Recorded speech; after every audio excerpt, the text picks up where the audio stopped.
Hello everyone, and welcome back to the channel for this episode 11 here on Monteith with me, Farmer Murphy.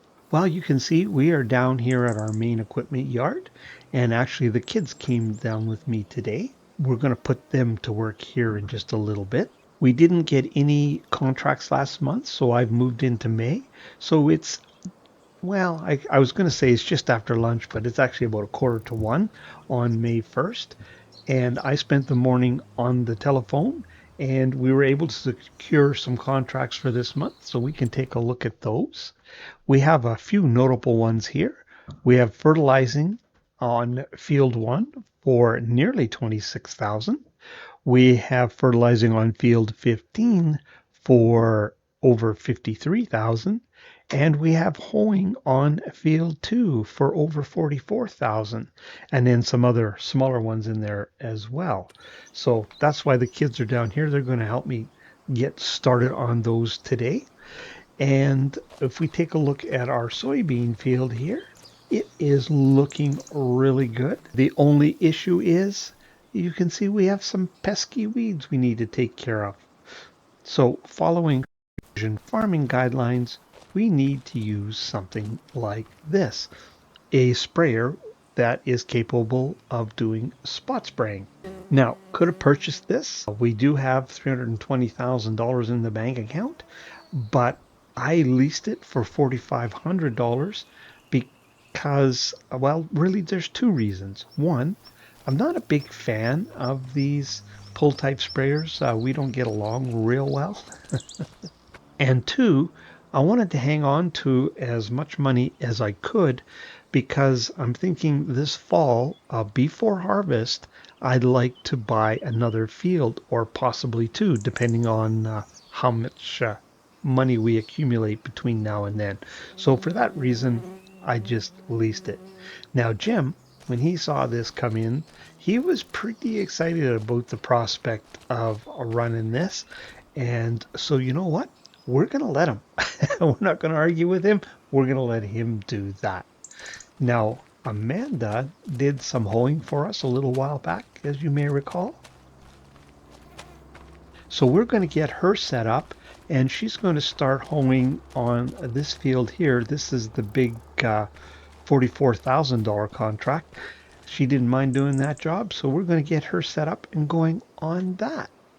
But right now, the kids are upstairs watching TV, waiting for me to talk to you folks. So I'm going to get them roasted up and roasted out, I should say, and the equipment set up.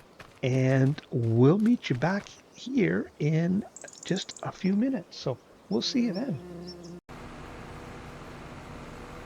Well, we're riding along here with Jim. He's getting started on this field.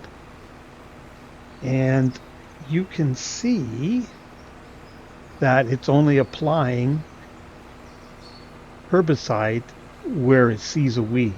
So it really reduces the amount of herbicide you need.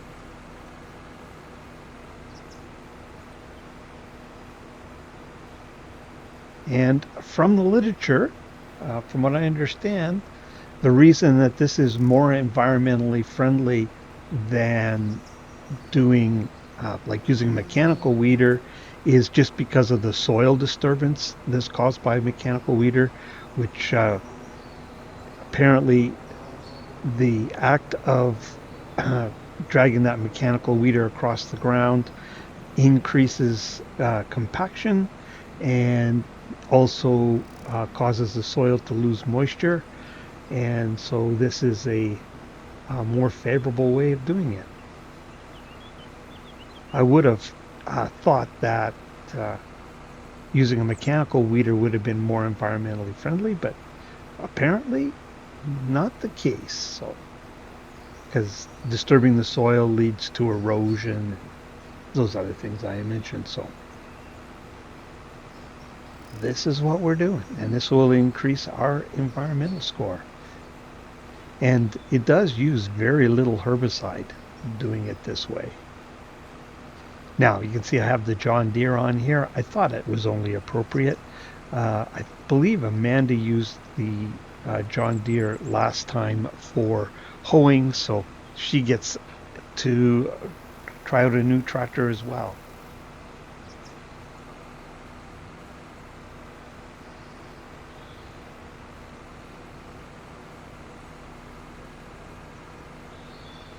Does make a good looking outfit, I have to admit, in the field.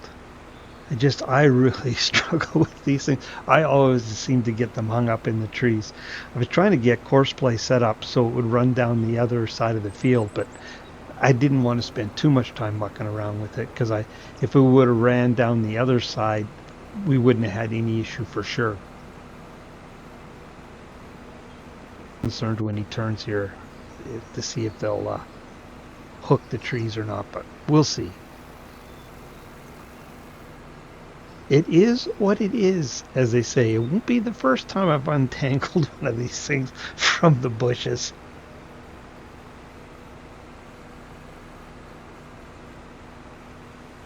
Now, I was trying to decide with this episode how to proceed, and I think what I've decided is we'll spend some time here, a fair bit of time here with Jim on his spraying mission. Oh, now here comes a moment of truth. Oh, yeah. I think it's going to be okay. And then we'll go spend some time with Amanda, and then that's probably where I'll call it an episode. What I'll likely do is finish out the month with any contracts and just give a month wrap up. The other option was to do all of that and then jump ahead and bring you back in at harvest time. But I just don't think I've got it just doesn't work out for me so good in real life to try and get all that off camera work done in before we wrap the episode up. So I might end up being just a little bit shorter of an episode. But I think, like I said, that's kind of the best option. Because if I tried to get all the off camera work and come back in fall with all of those contracts done, it'd be sometime before I could wrap this episode up.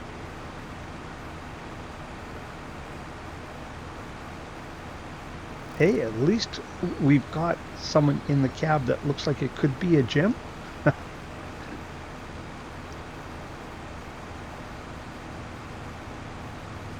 I don't think we were so lucky with Amanda. We did not get someone who looks like an Amanda in the Dwights.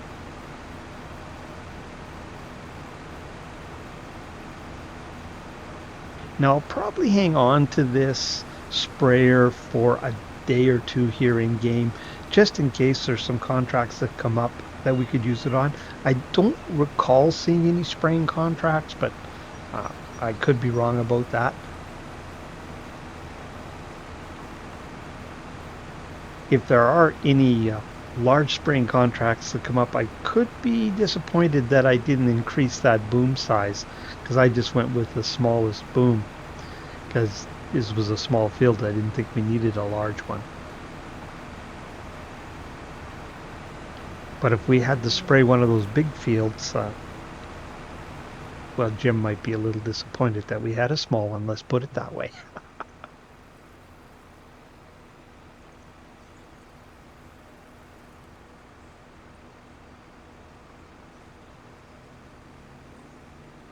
I don't know if we can see Amanda going off in the distance yet. There she is.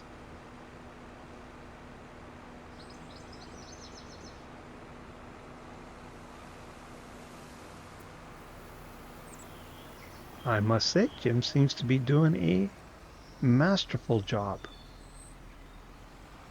Oh, he had to stop and think there a little bit. Whoa, trees, trees. Crash. Oh, it's dragging along. Oh, this is not going to be good. This is not. I was worried about the trees. Oh, that'll buff out, I'm sure. Yeah, well, it won't be a problem. Yeah.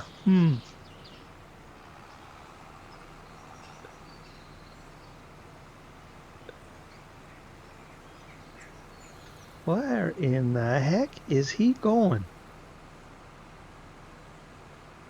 Oh, I'll bet he's going up to finish. There's one little piece up at the top, and I'll bet you that's where he's heading.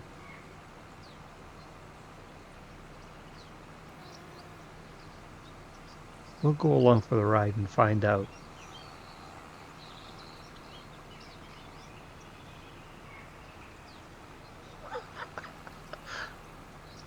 Oh, maybe not.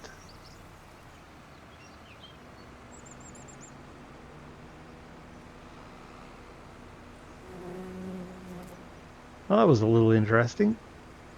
Why this didn't go the other direction and come down, I don't know, but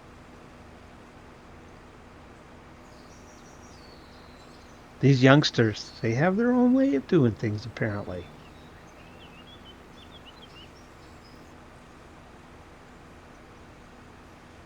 Now, if we end up, well, we will be buying a field in the fall. We have enough money right now that we could buy a field. But any field we purchase won't have had all the precision work, all the precision farming work done to it, I should say. So the yield won't be as good. But hey, some crop is better than no crop. But I'll just, take whatever contracts come on the fields that are available, and based on our bank account, we'll buy the best one.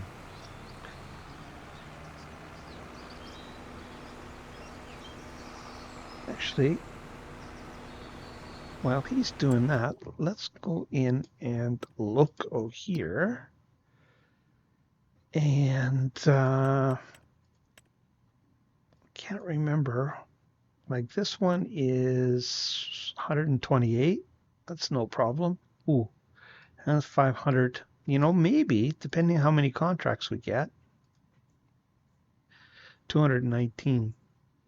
So what is quite likely is we could buy both of these. Oh, and you'll notice I can't remember if I mentioned that last episode, but I did let AI leave sorghum in this field here. So we could potentially buy 8 and 9 around the home place. And if we got enough money, possibly even 7. I think everything else is pretty, well, field 13 maybe, field 12. Any of those fields would be potential targets for us.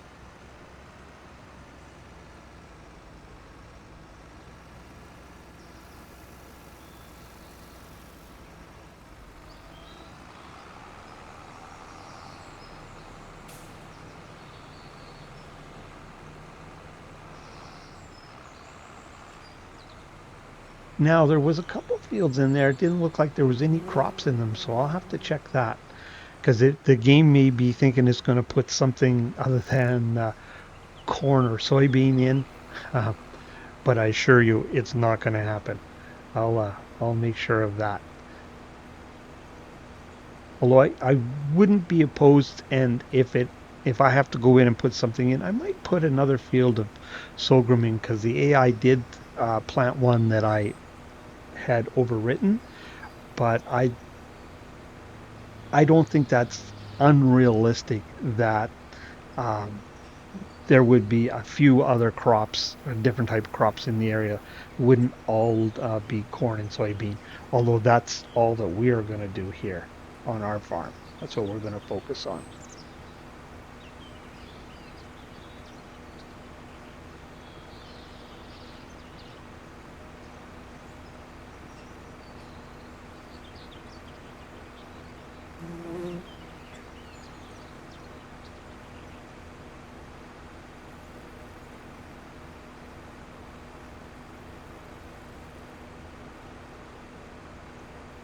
Now, is he going to bend up the boom some more here? Is our cultivator going to be safe? Oh, he's going to back up. Good.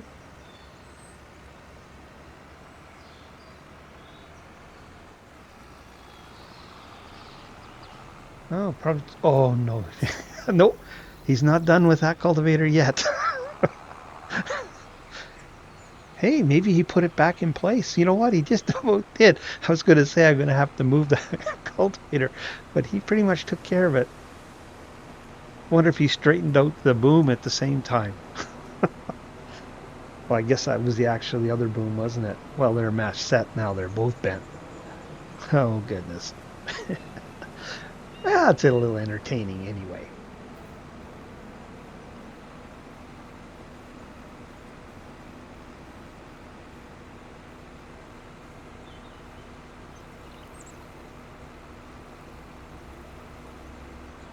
Guess if I'm going to do this in the future, I'm going to need to find another place to park our cultivator. Or just do the work myself, I suppose. It's probably 6 of one or a half dozen of the other, which would be the better option. But it looks like he's got her pretty much wrapped up, so that really didn't take very long. Even with the smaller boom.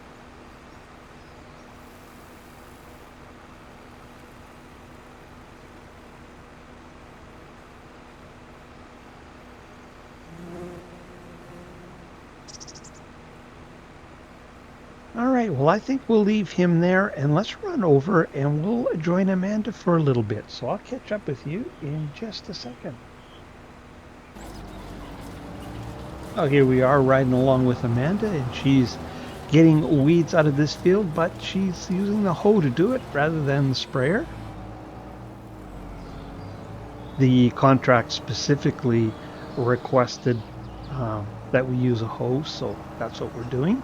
Now you can see there's tram lines in this field. The AI planted fields will all have tram lines in them, I'm gathering, now that we have precision farming on. When you're doing your own fields, you have the option of turning that off, and we won't be putting that on just because I'm not used to seeing that from where I'm from. That may be very common in this part of the world. I have no idea. I'm not going to use it just because it's what I'm used to seeing where I'm from.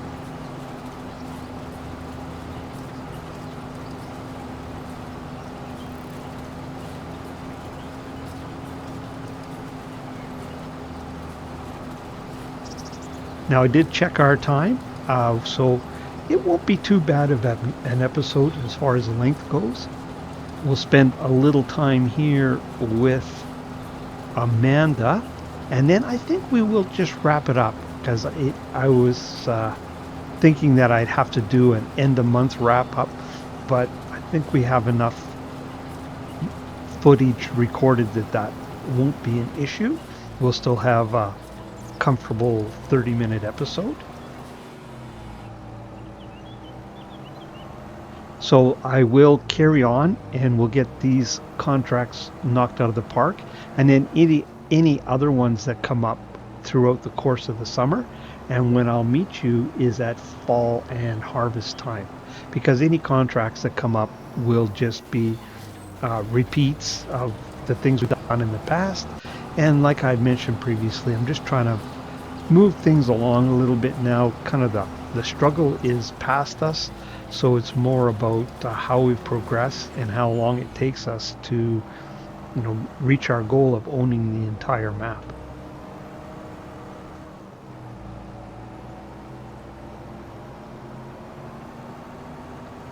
So like I did in the past, I will record the types and number of contracts that we got, and oh man, I think that's such a cool effect that I've never seen on any other map, and having a wet spot around the tile riser. And the fact that there's no collision on the tile riser, doesn't make it hard any more difficult to play. If there was a collision on there, it could be a bit of a nuisance potentially, but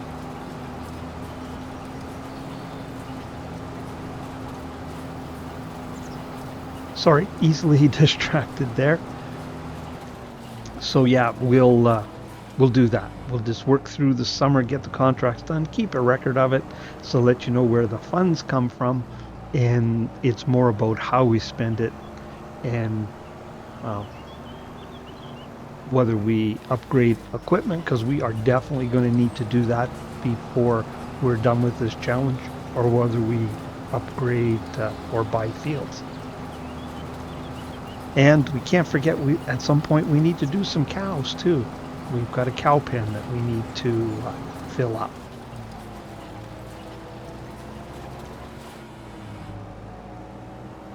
That's the plot. That's 500,000.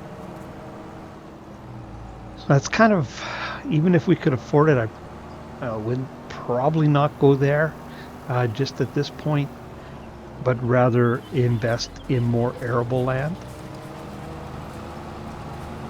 And of course, we've got to keep in mind every field we buy takes it out of the contract rotation. So the hope is we'll make more money owning the field than we would have just doing the contracts on it.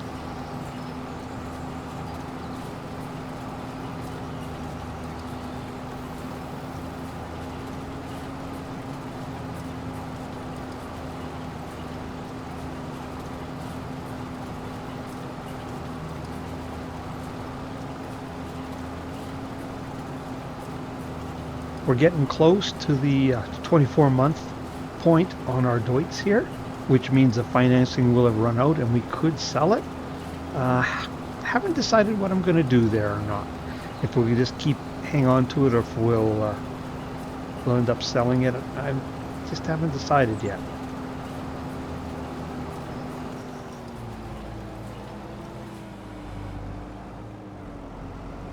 It's getting quite a few hours on it.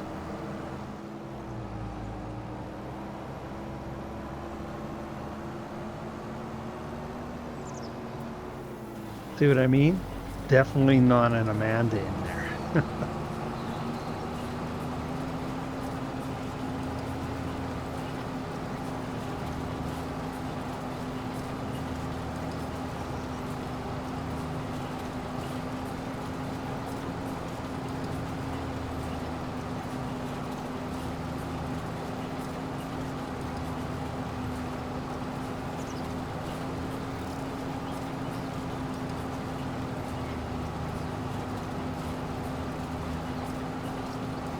Well, I think we will leave her to her task. You know what we need to go and check is what the yield bonus is on the field, on our soybean field. I'm curious.